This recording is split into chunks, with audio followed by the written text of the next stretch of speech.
Why do they doubt the kid? I'm about to prove them all wrong again. I got a low tolerance, cause they don't even know what the problem is. It's me. You waiting on the boy to fail, then hold your breath and face your death. Cause you play a roulette with each step I progress, no less. Go ahead and place your bets, cause we know who we at, we know we top tier. Cause all the hate that you bring, we know it stops here. I'm taking off like a rocket here, ain't stopping here. It's strange how they cannot see the future, but see profit here. Wait up, we gon' always win. Tell 'em I can't take no loss. My team hold no L's, no. Aiming for the top, can't make it by myself. You know who can't take no loss? That's right, Scott, the Bears. The Bears can't take no loss. Man, that's a bunch of wins in a row. And if you go check your little sports app, I don't know which sports app you go to see, who won, who didn't win, what are the stats, and more importantly, who's leading in the standings. If you go check that app right now, you're going to see the Chicago Bears at the top of the NFC. Hey, Ed, you're a really nice guy, which upsets me. Ed is one of my biggest fans. He is a Packer fan that lives in Chicago, and we talk a lot. And now my Bears have jumped your Packers, Ed. And Ed, I wish you weren't such a nice freaking guy, so I could heat up my rhetoric. But you are a nice guy, so I'm gonna keep it cool. Go check the standings, Ed. Go check the standings. I'm not gonna spend a ton of time on this. Scotty's I can feel the heat coming off of Scotty's forehead. He's getting pissed. He tried to push me off this earlier. Bears are first in the NFC North. All right. I said what I said. Everybody's worried about health insurance. There's other topics we're gonna get to. I know there's one topic in particular, like, is Brett going to talk about this? He's got to talk about this, right?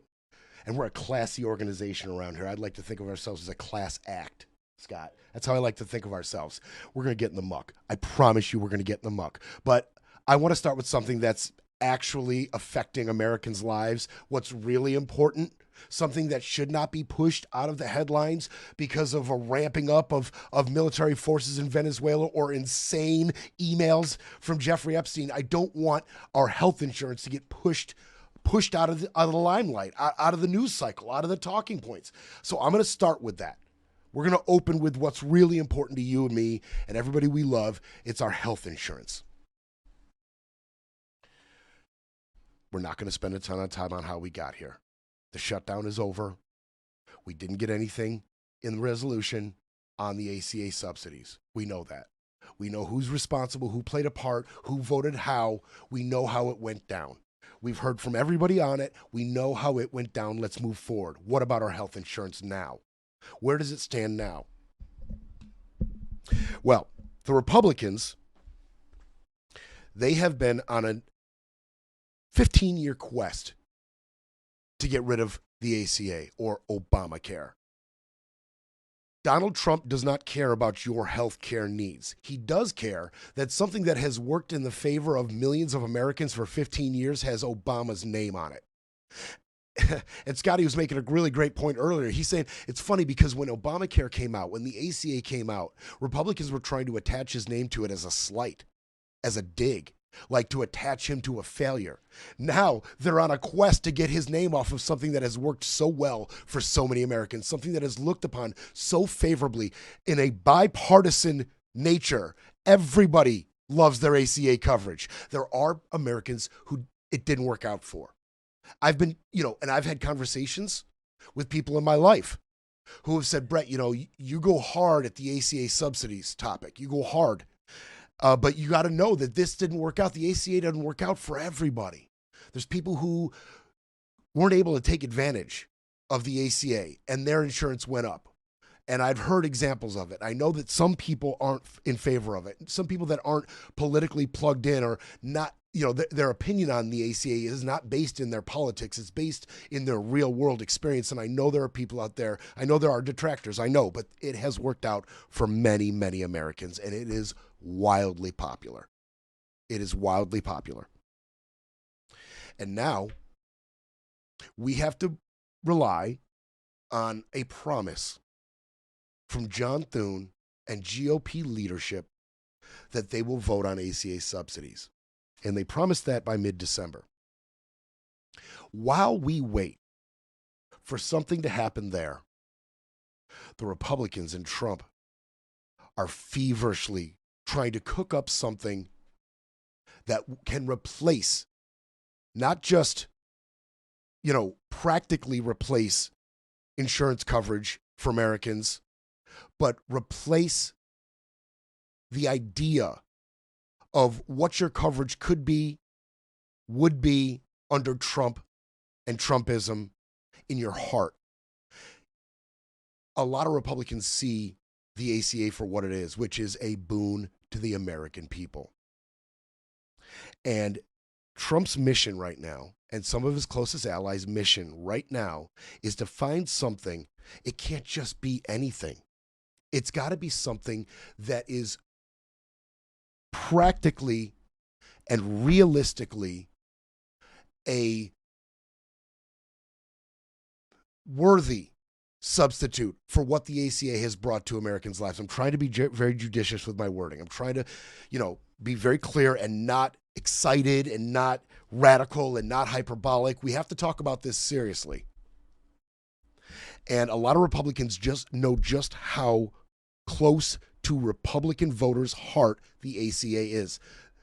Many Republicans have had their lives improved by the ACA, not just with the money that they've saved or the fact that they could finally, for the first time in their life, afford health insurance, but the plans they were able to get under the ACA that would cover the people they love that are at risk, the elderly in their family, the people they love that are older with pre-existing conditions, people that are more likely to need the assistance of health insurance than others. And when that time came, over the last 15 years, especially lately, because of the ACA, many millions of Republicans have seen their loved ones get the treatment they need in emergency and in, upkeep and emergency situations, but not just emergency situations that arise, but the type of upkeep on their health, affording it, that has prevented emergency situations from arising. Many, many Republicans understand what the ACA has meant to that. And so they're feverishly trying to replace it before this vote. Because if they don't come up with something good, the vote might not go well for them when it comes December. Because as more reporting is coming out and more people are saying things, especially from the GOP side, things they are saying do not favor the Trump narrative. Obamacare is a disaster. It turns out not only do the American people on a whole not agree with you, Mr. Trump, it seems like a lot of GOP lawmakers don't agree with you either. Okay? Now, a lot of things go into this new plan, and they've got a few ideas. The Republicans are kicking around a couple ideas, a few. And there's a lot that goes into this. A lot they have to consider with this. How much? How are we going to do this? Even things like the Hyde Act are coming into play here, which is a longstanding language that banned federal funds for abortion, except in cases of rape, incest, or risk to the woman's life. A lot of people don't like the ACA because the ACA offers coverage for abortion. And they feel like the Hyde Amendment should apply, and there's been arguments over that. Obviously, there's arguments over legality of people who receive the assistance. There's arguments over what should the income cap be. There's a lot that plays into this. But the polling is telling. 3/4 of Americans say Congress should extend the enhanced tax credits for people who buy their own insurance through the ACA marketplaces. 42 million Americans. Okay, 3/4 of Americans say Congress should extend those. And not everybody polled gets their health insurance through the ACA. That's how popular this is, okay? I don't know, what the number breakdown is, but I'm sure some of the people that are part of that 3/4 that think the ACA the subsidy should be extended, they might not even take part in it, but they understand how important it is.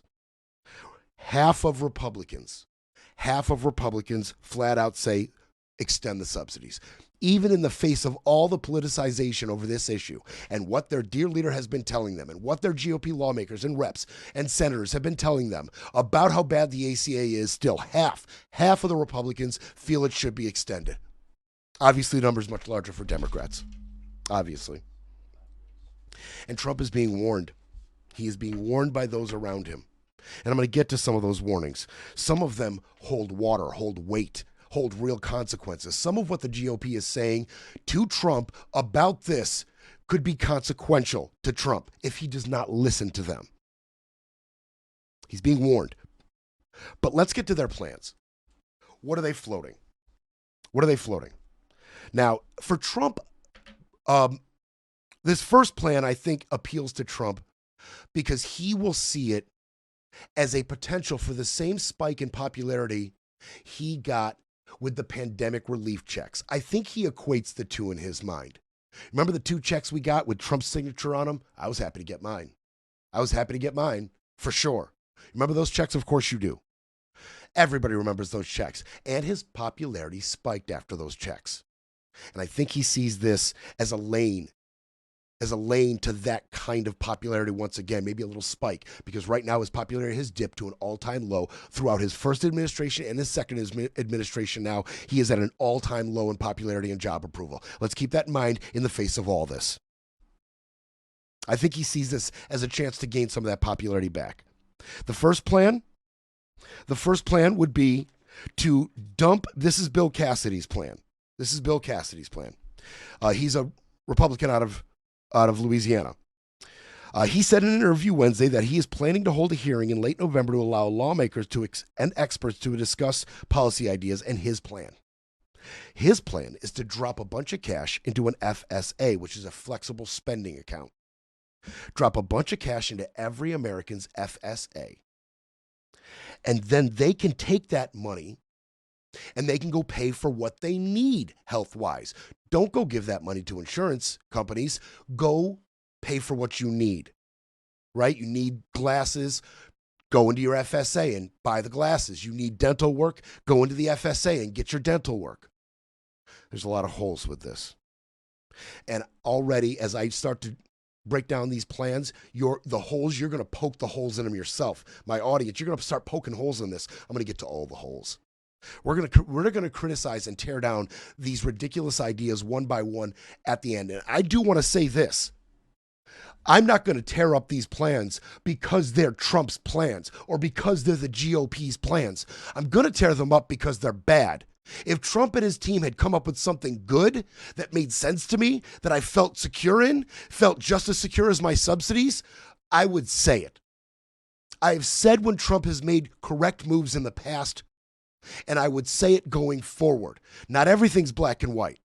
Not everything's all black and all white. There is nuance. How many times do I have to say this? And I am not afraid to point out the nuance. And if Trump's plans had any chance of success, any chance to not devastate the lives of millions of Americans, I would say that. Unfortunately, that's not the case. So that's this first plan, and we're going to continue. But this first plan, Cassidy's got money going into your account, into your FSA to pay for what you need. And I'm gonna get into it. But obviously, right off the top of your mind, right off the top of your head, you're thinking, well, first, what about my health insurance? Should a disaster happen? Well, that's a great question because you can't pay for a premium out of an FSA. So you'd have to go and you'd have to pay for your insurance by yourself without a premium, whatever the premiums may be right now without the help of the FSA. And that wouldn't even be that terrible if premiums were down. But no, they've doubled. And without the subsidy, that's a big impediment to your plan, Mr. Cassidy. That works for healthy people who don't have emergencies, 20-somethings who are in good shape, don't smoke. Great for them. What about the rest of us?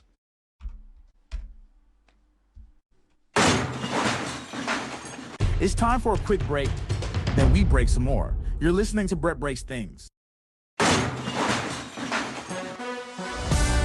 You're listening to Brett Breaks Things, pushing back, speaking up, and holding the line.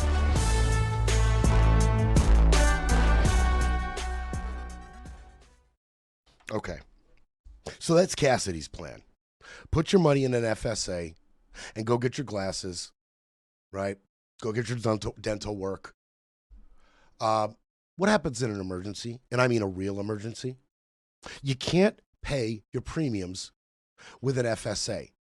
They don't want you to pay your premiums with the money that they're giving. Their whole stance on this is don't give your money to the insurers. We'll give it to the American people. We'll give it to the American people to pay their health needs as they see fit, when they see fit, with who they see fit. But you're going to have to go get insurance anyway. And I was telling Scotty, I don't even hate the idea of an FSA. I don't even hate it, right? Because then I could go get a plan that is for emergencies only. Something that's, doesn't include dental or emergencies or eyewear, right? Something that is bare bones for emergencies. And that would be kind of cool, actually, right? I don't have to go to my plan for the basic stuff and pay more on the plan. I could dip into my FSA for the basic stuff, and then I could have the insurance for just emergencies. Except that's a problem, because premiums have doubled. Forget the people. I mean, not even talking about the people who can't afford insurance 2 or 3 years ago before the premiums have doubled without the subsidies, right? That's what the subsidies are for. There are people, millions of Americans out there, that absolutely cannot pay for health insurance without the subsidies, regardless of the price, even when the prices weren't doubled. Okay, but now what about the people who barely could, right? What if you actually could pay a decent plan, $400, $500, $600 a month, whatever it is? What if you could pay it? Now they've doubled. Doubled. Do you know any Americans? Do you know anybody in your life that can pay double their health care, their health insurance right now without the ACA subsidies if they get their plan through the ACA? And go talk to your buddies who don't get their plan through the ACA, how much they're paying. The ones that aren't eligible for any subsidies at all. Go get a load of some of those numbers. All of them will rise. The plans aren't good. There's another plan by Rick Scott. And there's more plans being cooked up. The White House has tasked one Peter Nelson, who oversees the Affordable Care Act marketplace at the Centers for Medicare and Medicaid. The White House has tasked him come up with something better. And Rick Scott and this guy, Peter Nelson, they're floating a rebate idea. Yeah, a rebate idea. Crazy. This one is really, really crazy. This one would allow you to go get a plan with the money that they're going to rebate you. But why would we do this? Why would we do that? We're already doing essentially that on the front end. The government finds out how much we make. Depending on how much we make, here's how much we're willing to put on whatever plan you choose. Okay, you're going with, Oscar Blue. Oscar Blue costs $400 a month. You make this much, whatever, $35,000. We're going to go ahead and pay $260 worth of your $400 a month Oscar plan. $140 comes out of your pocket. We're done here. That's where our interaction ends. That's where our interaction with our healthcare agent ends. That's where our interaction with the government and the subsidies ends. And now for a year, we have health insurance. Mazel tov. What they're floating is you go pay for your plan. Go pay for it.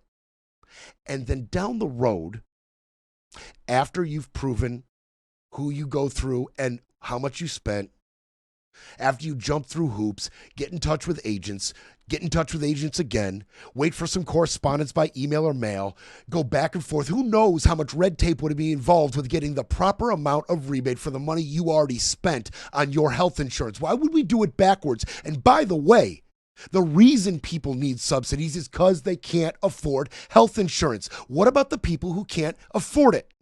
You're telling people who can't afford it already, go spend the money you don't have on your health insurance, and then on the back end, after you've proven how much you've spent and you cut through the red tape, we'll pay you back. What sense does that make? The whole point of the subsidies is people can't afford it. That's why the subsidies are applied on the front end. Their plans are making no sense. They're making no sense. Hopefully, it won't get this far. The only way it doesn't go to this vote, that we've been promised by Thune, is if they come up with a plan that's so damn good that it just demands a vote right now, something written up, proposed, voted on, makes it through debate, and gets voted on and passed. It's so damn good. Whatever the Trump care, and that's what he wants to call it, whatever they settle on, he wants to call it Trump care. Whatever Trump care looks like, it's got to be so damn good that it can't wait till December. We got to get this thing done right now. Because in December, they've promised to vote on the ACA subsidies. The ACA subsidies, not Trump's version of whatever it may look like, or scratch ACA altogether and we've got something brand new, bigger, better, quickly that you just can't get enough of. And you won't even be thinking about the ACA vote. Won't even be necessary because this Trump care is so awesome. Because if it isn't the case, if that's not the case, we're going to be leaning on this Thune promise. Now, I have been characterizing this promise as a complete non-starter. My interpretation of this promise, it has been pessimistic to say the least. I've got evidence to back up how I feel about this. There is precedent pointing to pessimism. And we talked about the last shutdown and the promise by McConnell and the Republicans to vote on protections for the dreamers, right? Trump wanted border wall money. The Democrats wanted a dreamer protection. Nobody got anything they wanted. No border wall money got added to the CR to open the government then, and no protection for the dreamers got added to the CR. Neither side got it. The Democrats got a promise from Mitch McConnell and the Republicans will vote on your dreamer protection. And they did. And it failed 3 times. No protections. There is precedent. There is a reason I feel like the Republicans will let us down. But I got to admit, as the reporting comes out, and as people are starting to say things, I'm starting to think that this has a better chance than the Dreamers did. I'm actually starting to really believe that. And there are definitive reasons why I'm believing that. There are. Now, Senate Democrats, the Democrats in the Senate, they said they are optimistic they can persuade enough Republicans to extend the ACA subsidies to ensure its passage. Some Democrats have signaled they are open to some of the GOP demands, such as imposing new income limits and instituting more fraud protection. That's where a solution lies, in my mind. Here's the thing. Do you remember those lies that Johnson and Trump and Leavitt were pushing about illegal aliens receiving the ACA benefits was the reason it's a fraud and the reason it costs so much? It's broken because illegal immigrants are getting health care. Obviously, you remember that lie. Just a little reminder. That little lie has now painted them in a bad spot should this bill come up. And should the Democrats successfully pursue this strategy. If the Democrats come up with a version of the ACA subsidies that amends it, and they add ironclad language forbidding undocumented citizens, undocumented immigrants from receiving any ACA subsidies or any plans under the ACA with the government's assistance in any way, if they can outline it in ironclad verbiage that this will not go on, and shout it from the rooftops. Hey, you guys pointed out a big problem in our prior ACA language, and we heard you. We heard you, Mike Johnson. We heard you, President Trump. We heard you. Look at this. No undocumented immigrants can receive the subsidies. Look at that right there. And what? You guys want to talk about amending what the income caps are, what the income limits are? Let's talk about that too. Where do you want them? 200,000, 300,000, 400,000 cap? What do you want? We'll put it in there too. What else you want? Name it, right? Name it. And the Democrats put all that garbage talking point minutia that they have been shoving down our throat into that new look ACA. How do the Republicans vote against it then? How do they vote against it then? You got everything you wanted. All the problems have been fixed. All the inequality and the fraud. The Dems addressed it. They were willing to come to the table. Just give these 42 million Americans their health insurance back, Republicans. Boy, that could paint them in a bad spot. That could put them in a real bad spot. Real bad spot. And if it puts Senate Republicans in a bad spot and House Republicans in a bad spot, and they see the optics with the midterms right over there, and God forbid they should pass ACA subsidies, maybe for a year, maybe for 3 years. That's what Jeffries wants. And then it gets to Trump's desk. If he fails to come up with something better before mid-December, and this plays out like this, and it gets to Trump's desk with all of his stupid-ass demands in there, how the hell does he veto it then? Then it will be black and white. That what I said didn't exist, it'll be there. Very simple. Either President Trump gives us our health insurance back, or President Trump makes us decide between health insurance and our mortgage. Very simple. What do you think will happen to his popularity should he veto something like that? Jeanne Shaheen, I think it was funny to me that she had the gumption to sound off on this.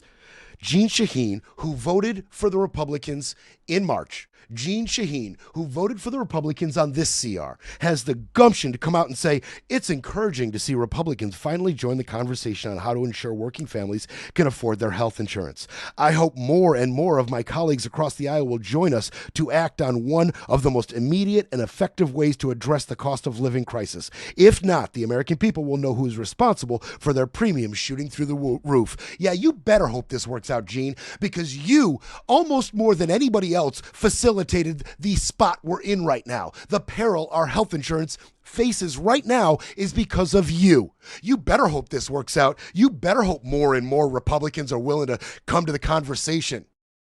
Because if they are not, you made this happen, Jeanne. Centrist Jeanne. Jeanne, who absolutely could not wait to break with Jeffries and Schumer and the rest of the staunch Democrats who knew this was our only chance, who knew this was our one shot at exacting a little bit of power and doing something for the American people. You kiboshed it. You and your cohorts, you and your centrist cohorts, rhinos. I fit it in there, Rod. You rhinos, or dinos. I'm sorry, dinos. I said, you dinos. I hadn't even considered that term. It got floated.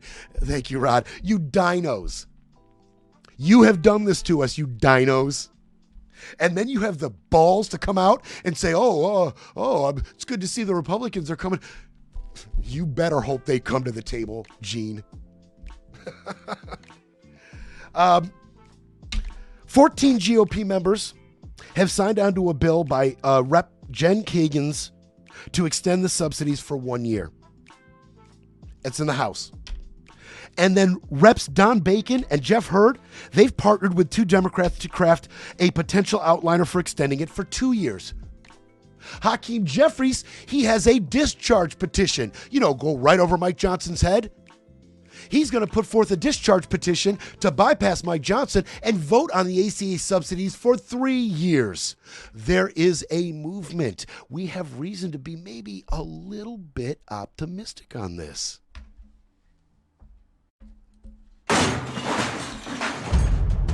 We'll be back to break it all down. You're listening to Brett Breaks Things.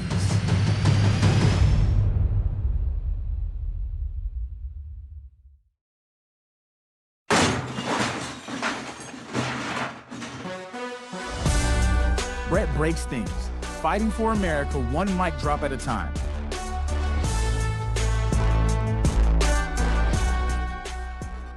Okay, let's put a bow on this. I told you there were 3 ideas being floated, right? So we've got the FSA idea, right? The dropping a bunch of cash into an FSA and then having Americans take from it for whatever health upkeep they need. But again, we've talked about it. It's not a good idea. And I'm gonna poke the holes in it officially when we're done. But and we talked about the rebates. Okay, the rebate idea, that's way more ridiculous. That one makes 0 sense on a number of levels. And there's another idea that they're going to try to get to, possibly, but this one doesn't, it's not going to happen. They could rework, they could either kind of do away with the Obamacare, Obamacare as it stands in spirit. They could change it enough that it's no longer Obamacare, or they could screw with Obamacare itself, the ACA itself, in ways that would, have fundamental changes. They could do a lot of things if it's simply budgetary through the reconciliation, right? We've talked about this in the past. Reconciliation is an option. It's an option. It's one that it's probably not going to happen. Budget reconciliation could happen with just a simple majority. If they keep it just budgetary and start making changes, start tinkering with the ACA, so it's either got a ton of changes that don't work for you, or it's a completely new animal, they could get it through on budget reconciliation. And Lindsey Graham, he floated it. He suggested crafting a Republican alternative to Obamacare and passing the package by January 1st. But people are calling this, they're not really considering this as a serious option, because it would be a monumental lift to get it done by then. And they don't even know if it would be allowed under the rules of Senate to screw the ACA as it is now through budget reconciliation. They're not sure how legal it would be. They don't know how popular it would be. So that's a third option they're floating, is budget reconciliation. Do what they want to do to the ACA, do what they want to do, and pass it by a simple majority, 51 votes in the Senate, through budget reconciliation. But it's not getting a lot of traction. It's not getting a lot of traction. Now, I told you he's getting warned by people that this could be a problem. That just not extending the ACA subsidies could be a huge problem, a problem for all of us in the GOP. Jeff Van Drew, a Republican out of New Jersey, now he had warned the president personally, this could be political suicide. Not only is it, he told him, quote, not only is it morally wrong to not give them their health care, but this could be political suicide. He told him that. And he also said, after his meeting with Trump, he said that if they can't pass an alternative by the end of the year, then they need to extend the subsidies for another year in order to buy themselves more time. And he said, I'd be open to signing a discharge petition to prevent ACA subsidies from lapsing. Okay? He said he'd sign it. Others are saying they'd sign it. You've got bipartisan bills being introduced to extend the subsidies for a year, to extend the subsidies for 2 years, 3 years. Several different options are getting bipartisan support, and even some Republicans are presenting it. It's a Republican's baby. Like, a lot of Republicans might be on board for just extending this thing and not playing this game and not waiting to see what Trump and his cohorts up in the upper echelons of the administration have cooked up to in an alternative to Obamacare. They're not interested in waiting. They're not down. They don't want to wait. So you've got, Republicans, multiple Republicans telling you, yeah, if you don't come up with something great right now, we're just going to vote to extend the subsidies. Senators are saying it. House members are saying it. So their plans are terrible. Their ideas are terrible. One of the things we didn't talk about on how bad their idea is, okay, on top of, when you give the money out, how do you decide what amount is fair? If you should go with Cassidy's idea and pop it into an FSA, how much do you give everybody? Is it a homogeneous amount across the board? Or is it more for some people and less for others, depending on how healthy or whatever? Your health history, how old you are, smoke? Who decides that? Who decides that? And how much money are you going to give everybody? And how are you going to explain yourself when some people get more money and some people get less? Okay? The big problem with Cassidy's idea specifically is what happens in an emergency. Whatever you drop in that FSA does not go towards health insurance premiums. And most Americans would still need to go get health insurance, even if you gave them a little nest egg for health costs. they'd still need to go get insurance, because what about an emergency? What about a surgery, something life-saving, something preventative that costs hundreds of thousands of dollars? Your little FSA pittance is not going to pay for somebody who just got in a car accident, and to save their life, they had to amputate their leg. Now they have to get a prosthetic. They have to get rehab. They have to buy the prosthetic. They have to have the upkeep of the prosthetic. Your FSA fund is going to pay for all that? No? Not even close? Well, then I'm going to have to get insurance anyway. And if you take away my ACA subsidies, I'm going to have to pay all of that insurance. And by the way, insurance premiums have doubled. That is a huge problem with their plan. And another giant problem with this plan is, when I go to get my insurance, even with your little FSA pittance you've given me, when I go to get my insurance, all the wonderful regulations that were imposed on healthcare plans through the ACA are gone. See, it wasn't just the subsidies that made the ACA so amazing and revolutionary. It's the fact that everybody could go get coverage. Older, smokers, blind, bad kidney, bad knees, whatever it may be, cancer runs in your family, whatever it may be that would have caused, before Obamacare, whatever would have caused an insurance company to say, nope, no thank you, or offer you a garbage plan, or make you pay through the nose thousands of dollars for your plan. All of those things were taken care of with the ACA. That's what made it so amazing. Everybody come and get insured. And the less you make, the more we'll pick up the tab. All of you go get health care. All of you. No more denying people, gouging people, or giving people garbagey plans because it's all they could afford. All those wonderful regulations are out the window. Keep that in mind. Keep that in mind. There are a lot of problems with this. And there's a lot of other problems that the House specifically, and it's going to be the Senate, have to deal with. There's other problems. We're getting to it. Now we're getting to it. You want to talk about tests of loyalty, right? You want to vote for the ACA subsidies with the Democrats? I'm watching you. Trump's watching you. He sees you. He sees how you're voting. He has cash. He can primary you, spend millions on ads against you. We dare you, especially if we come up with our alternative. We're going to come up with a greatly alternative. And that's what you should be focused on, GOP, not the Democrat-backed Obamacare subsidies. I'm watching you. And you know where else they're watching them? The Epstein files. The Epstein files. Now, publicly, Trump has done a 180. Shocker. I know.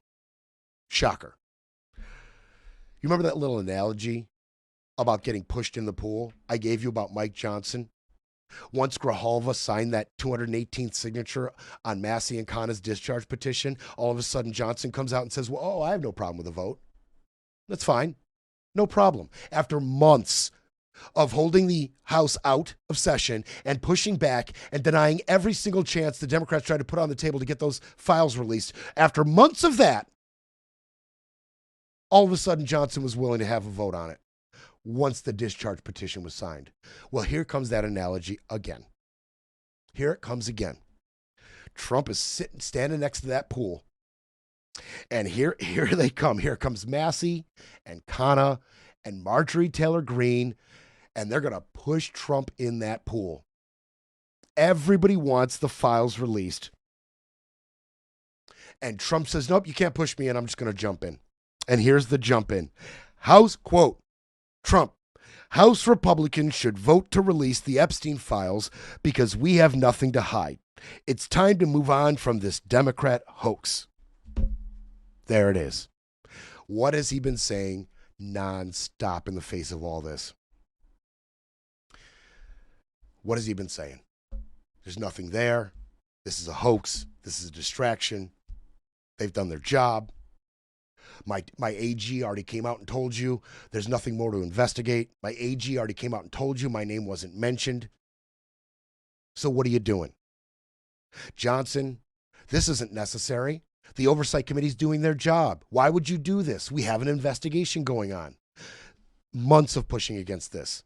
And now House Republicans should vote to release the Epstein files. Just like that. They're going to push. They were going to push him in the pool, so he decided to jump in. But let's be honest about what this really is.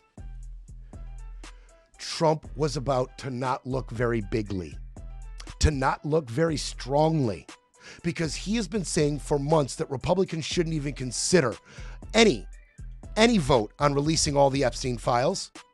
And so many are coming out saying, yeah, we're going to go ahead and do that. Sorry, Mr. Trump. After falling in line time after time, doing the mental gymnastics to excuse away and justify every stupid thing you say and do, not this time. So many are saying not this time. The staunchest supporters are saying not this time. Marjorie Taylor Greene, Lauren Boebert, Nancy Grace. When you've got Trump supporters of their ilk coming out and saying not this time, Don, that's going to make Don look weak. And he's just trying to mitigate all of that weakness we are perceiving. Breaking politics, breaking narratives, breaking news. But first, we need a coffee break.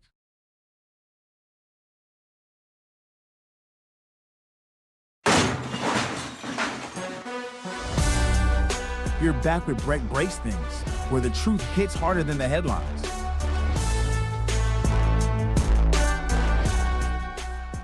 Okay. So, yeah. You got Boebert, Mace, Marjorie Taylor Greene. They're all coming out. What's the problem? We're gonna vote for this. This is a good thing. This is a good thing.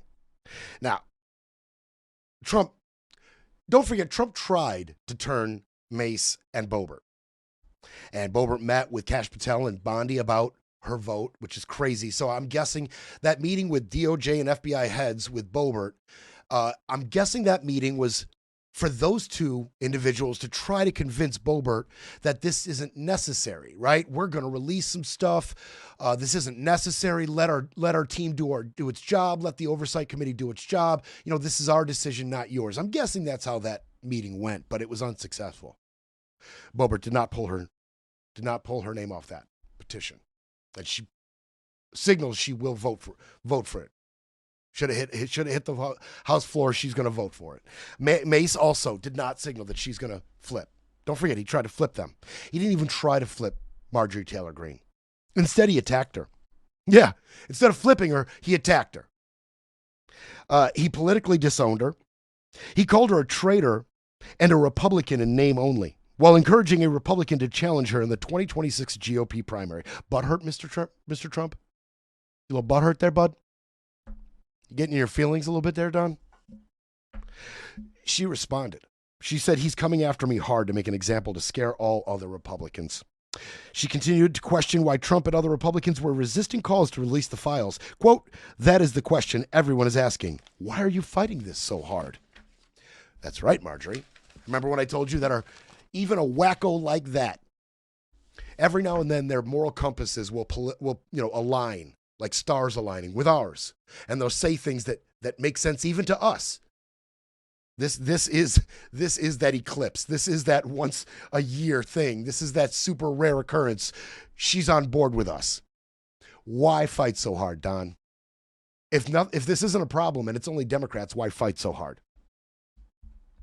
Oh, and we'll get to Trump thinking it's only Democrats. That's the hilarious part, even in the face of all these emails. But when you break down the vote, it could be even worse for Don than he imagines. It could be. Massey expects a resounding success on this vote. Okay, the discharge petition signed. The vote is going to happen whether Johnson wants it or not. Once he was going to get pushed in the pool, he says, let's have the vote. So, the vote in the House. Massey thinks it's going to be so damn successful that he could possibly grab the 75 House Republicans necessary to make this a 2/3 and override a presidential veto. Oh yeah, that's a goal. That's a thing that could happen. We hadn't really talked about it or even considered it. Massey has. He thinks it's going to be so damn successful, he might get to the 2/3 mark and take Trump out of the equation altogether. Wow. Wow. Does Trump, oh man, is Trump coming out and 180ing on this because he feels like that's even a possibility? Man, is he trying to get out in front of even that? Has somebody gotten in Don's ear and been like, Don, not only do people not agree with you on this, so many people don't agree with you that they might be able to cut you out of the process altogether. So you better get on messaging right here and now, or this could be absolute political suicide. This could be the final nail in your political coffin. He's scared. Should be. If keeping these files public and divulging all of the powerful people on this list, if that scares him, he should be scared. What about the Senate? Should it pass the House? What about the Senate? What are senators saying about this? John Kennedy, who is a particularly reprehensible human being and never disappoints me in his reprehensibility. Is that a word? Never disappoints me. Every time he opens his mouth, it is reprehensible. This time, however, like Marjorie Taylor Greene, he has aligned with us. Oh, yeah. Oh, yeah. Mr. Bring Back Stop and Frisk. He actually aligns with us on this. He signaled Thursday that the GOP should just go for full transparency. Quote, I just don't think this is an issue. I don't think this issue is going to go away until the issue is addressed and answered to the American people's satisfaction. And I may end up with a sombrero on my head for saying that, but that's the way I see it. I don't know what the hell that is. I can't tell if that's racist or not. You help me out. Should I be enraged about? And I may end up with a sombrero on my head for saying that, but that's the way I see it. What the hell is that? I'd like a cognitive test of Mr. Kennedy.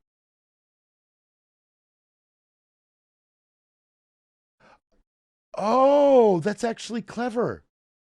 Scott's saying, "Oh, I'm being told. Why didn't you? Oh, I should have been hooked up with that info." Scott, I don't communicate enough with Scotty. Scotty's telling me that it's in reference to the sombrero on Jeffrey's head, the AI sombrero. Okay, all right. That's actually pretty funny. I take all those previous statements. I still think he needs a cognitive test, but now I get it.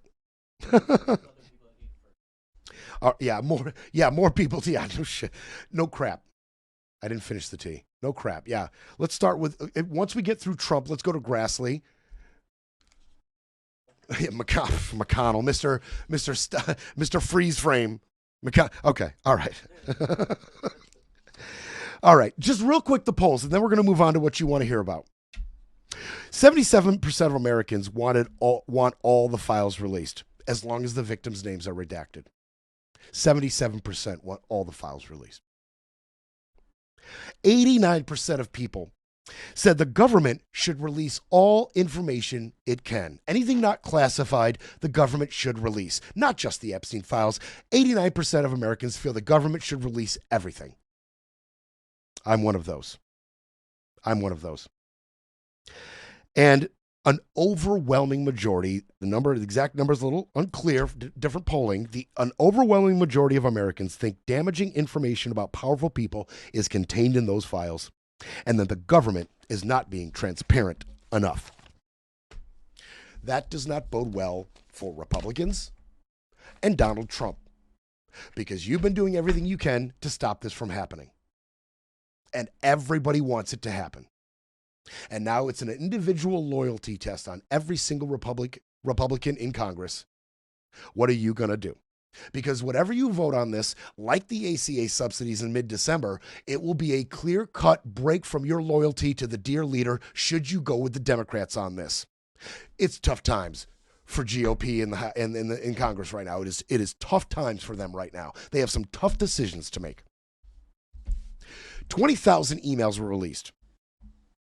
First, a few of them were released by Oversight Committee Democrats, specifically pointing to Trump was lying about what he knew and did not know, according to conversations with Epstein and Ghislaine. Okay? 20,000 emails were released by the Republicans of the Oversight Committee right after that. They tried to get out in front of it. They tried to inundate us. Well, a lot has been discovered, shall we say. A lot has been discovered. I'm building up to it. Now, when we went through those emails, some names started popping up, right? Well, Trump has focused on just the Democratic names, just the Democrat-leaning names that popped up in those emails. He says he wants an investigation. He says he wants an investigation into every Democrat that was mentioned in that new tranche of 20,000 emails. And Massey had something to say about this. Massey is a constant thorn in Trump's side, and he's willing to talk about Trump's missteps every step of the way. You know, the president's been saying this is a hoax. He's been saying that for months. Well, he's just now decided to investigate a hoax, if it's a hoax. And I have another concern about these investigations that he's announced. If they have ongoing investigations in certain areas, those documents can't be released. So this might be a big smokescreen, these investigations, to open a bunch of them as a last-ditch effort to prevent the release of the Epstein files. Okay, so it's important what Massey says there. This is a smokescreen, and that's a pretty clever take. You see, you can't release files that are part of an ongoing investigation. And if Trump orders an investigation by Jay Clayton, the U.S. Attorney for Manhattan, that's who's been tasked with this investigation. If Trump opens an investigation on all the Democrats that have been named in these 20,000 emails, well, then we can't release the files. They're part of an ongoing investigation. That's pretty clever. That's pretty clever. Now,